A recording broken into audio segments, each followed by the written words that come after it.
បាទលោកបងប្អូនជំរាបសួរខ្ញុំច្រៀងនៅបទនេះមួយទៀតបន្តគឺទៅលេងបនឆ្លងស្ពានបាទគឺបទនេះគឺលំនាំបទតដកស្ពាយាមបាទឬក៏សัตว์តដកក៏បានគេហៅតដកក៏បានត្រដកក៏បានបាទសัตว์តដកបាទសัตว์តដកស្ពាយាម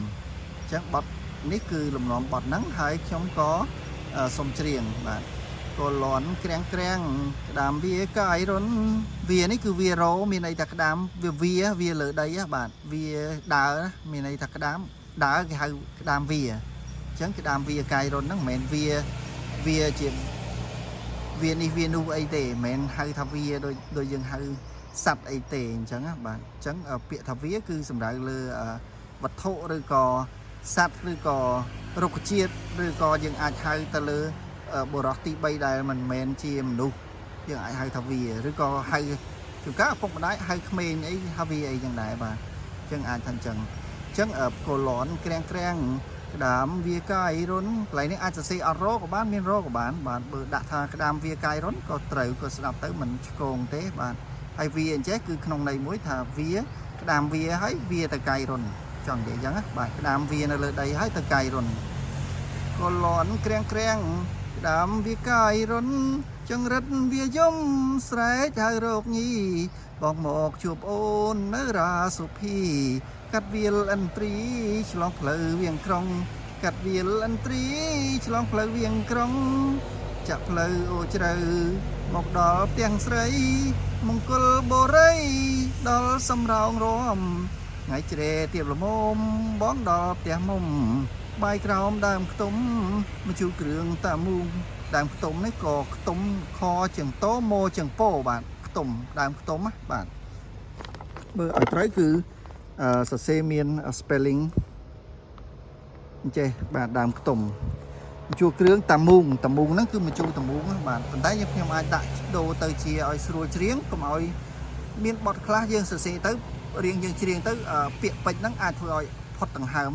ដូចថាឲ្យរបៀបដូចថាដង្ហើមយើងធ្លាក់សំឡេងហ្មងដល់កន្លែងហ្នឹងបាទអាចមានអញ្ចឹងដែរបងប្អូនអញ្ចឹងអ្នកដែលសរសេរបទចម្រៀងក៏ត្រូវគិតលើការសូរសៀង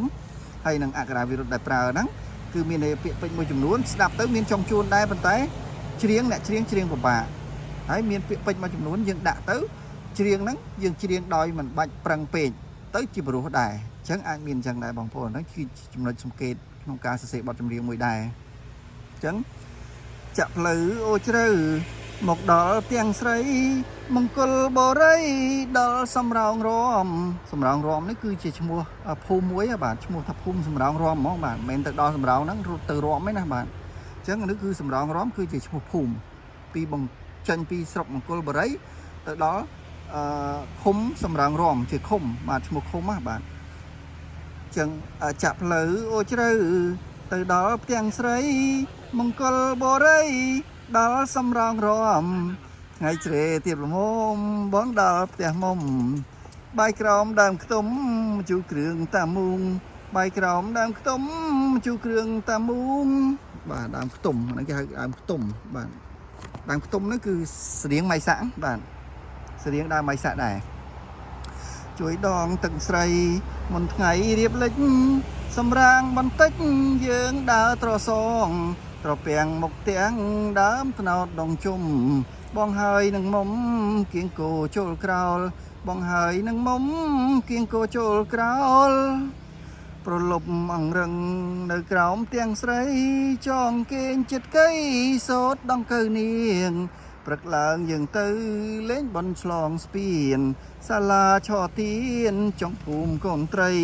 សាលាឆោទៀនចុងភូមិកូនត្រីបាទចុងភូមិកូនត្រីនេះក៏មានឈ្មោះថាភូមិកូនត្រីដែរបាទនៅខាង